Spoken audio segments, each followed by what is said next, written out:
While Tantras buried its dead and tried to understand what resurrection meant, another nation was watching its gods vanish without the promise of return. The reports from Unther arrived during the same week as the news of Torm's resurrection. I read them side by side on the same morning, my left hand holding the testimony of a priest who had watched the loyal fury rise from the battlefield, my right hand holding the trembling account of a refugee who had watched Gilgeam, god king of Unther, collapse beneath the shadow of Tiamat's wings. One city celebrated a god who came back. An entire civilization mourned gods who did not. The contrast was not lost on me. It has not left me since. The temples collapsed before the city did. That detail appears in every surviving account from Unther, and it is the key to understanding everything that followed.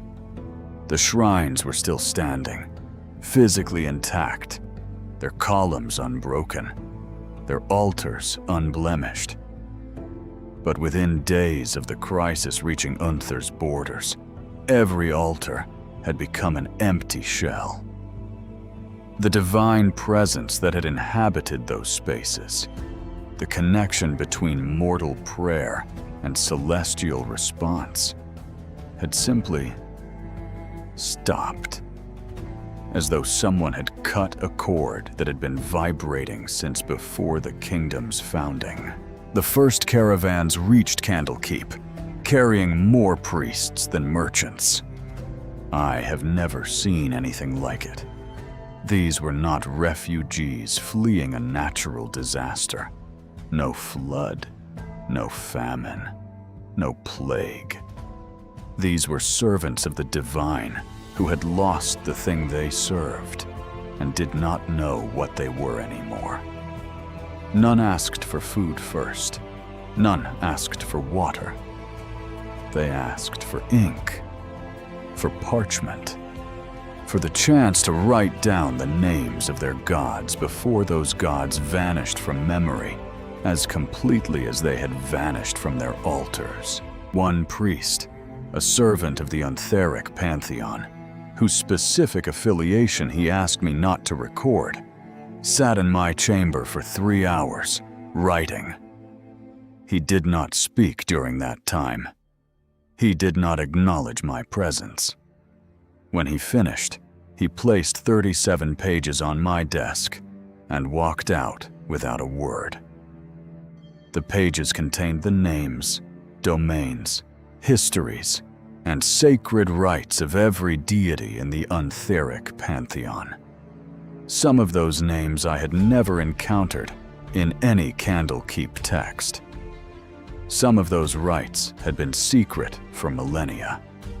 He had written them all down, not because he hoped his gods would return, but because he feared they would not, and someone needed to remember that they had existed. One name appeared in every other account: Gilgeam, god king of Unther, son of Anu, divine ruler of a civilization that had been ancient when Netheril was young. The letters described him gathering armies, not with divine power, for he no longer had divine power, but with the desperate authority of a king who had been a god and could not accept that the difference now mattered. He marched his forces south toward the Smoking Mountains, where another ancient power was stirring: Tiamat, the chromatic dragon, the five-headed queen of evil dragons, whose shadow had darkened Unther's southern borders since before the kingdom's founding. Unlike Gilgeam, unlike most of the deities cast down by Ao, Tiamat had not been caught unprepared. The Dragon Queen had been planning for vulnerability since the moment the gods fell. She did not mourn her lost divinity. She mobilized it. The reports described dragon flights darkening the sky above the Smoking Mountains, ancient worms answering a call that had not been sounded in centuries. the battle. When it came, was not a battle. It was a reckoning. Gilgeam had spent millennia as a god king, ruling Unther with absolute authority backed by absolute power. But stripped of divinity, he was simply a warrior, a skilled one, perhaps the most skilled in Unther's history, but a warrior nonetheless. And no warrior, no matter how skilled, no matter how ancient, no matter how accustomed to worship, fights a dragon the size of a mountain and walks away. The reports do not agree on the exact moment of Gilgeam's death. They only agree that after the dragon fire faded, he was gone. And so was the divine order that had held Unther together for 3,000 years. What followed disturbed me more than the battle. Refugees no longer argued about politics or succession, or who would claim the vacant throne. They argued about which prayers were still worth speaking, which rituals still mattered, which gods, if any, might still be listening. Children asked their parents which gods remained alive, and no one answered immediately, not because they did not know, because they were afraid that the answer was none of them.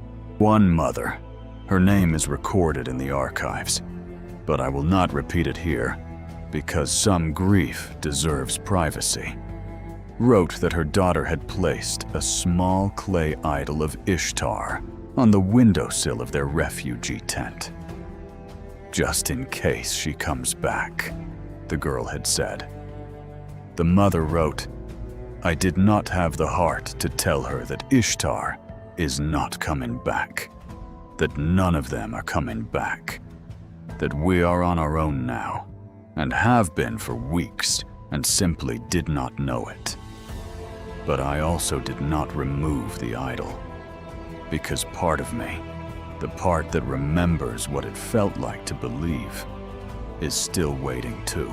I spread the testimonies from Unther beside those from Tantras and Shadowdale. Different lands, different gods, the same pattern. A god of tyranny had fallen to duty. A god of duty had been restored by judgment. A god king of an ancient civilization had been erased by a dragon whose divine essence predated his kingdom's founding. And across all three theaters of conflict, the architecture of faith was cracking along lines that no priest could repair. This was no isolated punishment, no targeted retribution against individual deities. The divine order itself, the entire cosmology that had governed Faerûn since the dawn cataclysm, since the forging of the tablets of fate, since before written memory, was collapsing. One pantheon, and after Unther, one temple after another, one prayer after another, spoken into silence by people who could not bring themselves to stop believing, even when every piece of evidence told them that belief had become obsolete. Tonight I write something I never imagined recording. A civilization can survive the fall of its walls. Unther's walls still stand for now, though their defenders have fled. It can survive the death of its king. Gilgeam was not the first ruler to fall in battle, and the line of succession, while broken, could theoretically be repaired. But when an entire pantheon collapses, when every god a civilization has worshipped for 3,000 years vanishes in a single season, the survivors do not ask who will rebuild the temples. They do not ask who will restore the altars. They do not ask who will inherit the throne. They ask who will answer their prayers tonight. And when no one answers, they learn something that no civilization should ever have to learn: that they are alone. The roads out of Unther are now filled with refugees, carrying broken idols and unanswered prayers. But among them, moving in the opposite direction, heading toward the chaos rather than away from it, is a figure that no one can identify. A mortal, a thief from Gentle Keep, carrying a sword that seems to absorb light. His name, when it reaches Candlekeep, which it will in less than a week, is Cyric. And he has discovered something that no mortal has ever known before. Gods can die. And if gods can die, they can be killed. The Impossible Archive is open. New episodes every week. Subscribe before the next entry disappears.